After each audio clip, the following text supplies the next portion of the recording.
और news agency Reuters का बड़ा दावा सामने आया है। जेडी वेंस और अराक्ची में बातचीत हुई है। आसिम मुनीर, विटकॉफ, अराक्ची में संपर्क और मिडिल ईस्ट संकट को लेकर चर्चा हुई है। तो ये बड़ा दावा है अपने आप में, तब जब बातचीत की गुंजाइश कहां तो कही जा रही है खत्म हो रही है, लेकिन दूसरी तरफ खबर यह आ रही है कि दोनों पक्षों के बीच बातचीत हो रही है।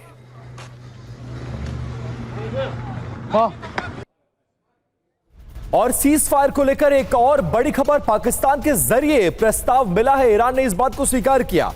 सीज फायर से पहले हॉर्मुज नहीं खुलेगा, यह भी साफ किया। यूएस स्थायी युद्ध विराम नहीं चाहता है। न्यूज एजेंसी रॉयटर्स के हवाले से यह बड़ी खबर। पहली बार सीज फायर की बातचीत को लेकर ईरान की स्वीकारोक्ति, लेकिन इस बातचीत पर बहुत ज्यादा कंसर्न ईरान नजर नहीं आ रहा है। और न्यूज एजेंसी रॉयटर्स का एक और दावा, सीज फायर पर इस्लामाबाद समझौता प्रस्ताव के तहत तत्काल युद्ध विराम होगा। युद्ध विराम के साथ हॉर्मुज खोला जाएगा। 15 से 20 में समझौते का फाइनल ड्राफ्ट बनेगा।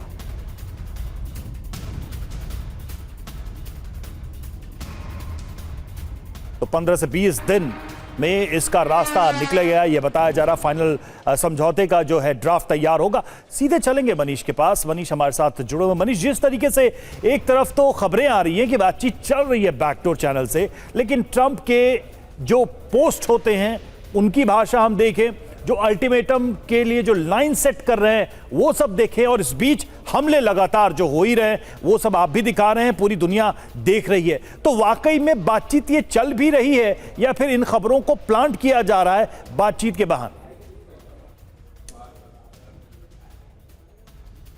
देखिए, जिस तरह की जानकारी मिल रही है उसके मुताबिक ये तो लग रहा है कि बैकडोर बातचीत चल रही है अमेरिका और ईरान के बीच, और कई देश इसमें मध्यस्थता की भूमिका में हैं। और ऐसी स्थिति में ये कहा भी जा रहा है कि अमेरिका की तरफ से ये प्रपोजल आया भी था कि 45 दिन का एक सीज फायर कर लेते हैं, आप हॉर्मुज खोल दो और फिर बाकी डिटेल बाद में करेंगे। लेकिन दूसरी तरफ जो आप ट्रंप का जिक्र कर रहे हैं, तो ये भी एक बातचीत की रणनीति का एक हिस्सा है। दरअसल ट्रंप एक पोकर गेम की तरह से खेलते हैं। अगर रूस के राष्ट्रपति व्लादिमीर पुतिन को लेकर कहा जाता था कि उनकी रणनीति शतरंज की बिसात की में चलने वाली चाल की तरह से होती है, तो उसी तरह से ट्रंप पोकर के गेम की तरह खेल रहे हैं, जिसमें वो कई बार ब्लफ देते हैं, कई बार वो चेतावनी देते हैं, धमकी देते हैं, बल्कि बहुत गंदी गाली गलौज तक भी करने लगते हैं। लेकिन पर्दे के पीछे से उनके लोग बातचीत कर रहे हैं और ये उनकी एक रणनीति का हिस्सा है। तो इस वक्त जब मैं हाइफा में मौजूद हूँ, और हाइफा को इसलिए मैं बार बार कह रहा हूँ क्योंकि ये वो जगह है जहाँ पर कि लेबनान के साइड से भी और ईरान के साइड से भी लगातार अटैक किए जा रहे हैं। तो यहाँ पर जब आप लोगों से बात करें तो खास करके जो सरकार से जुड़े लोगों का, तो उनका कहना यह है कि जिस दिन अमेरिका और ईरान के बीच समझौता हो जाएगा तब तो खैर लड़ाई बंद करने की बात होगी, लेकिन क्या ये समझौता बंद हो जाएगा? कहने का मतलब यह है कि इन सब का ये मानना है कि जब हो जाए तभी मानिए कि कोई समझौता हो गया, उससे पहले कहना मुश्किल है। हालांकि कुछ घंटे के बाद प्रेसिडेंट ट्रंप खुद ही एक बड़ा प्रेस कॉन्फ्रेंस करने वाले हैं व्हाइट हाउस में, जहां पर कि वो अपनी सेना के ऑफिसर्स के साथ रहेंगे और फिर ऑपरेशन पायलट को लेकर विस्तार से पूरी जानकारी देंगे, और वो बताएंगे कि उन्होंने कैसे जो है सो कमांडर इन चीफ की बड़ी भूमिका निभाई है।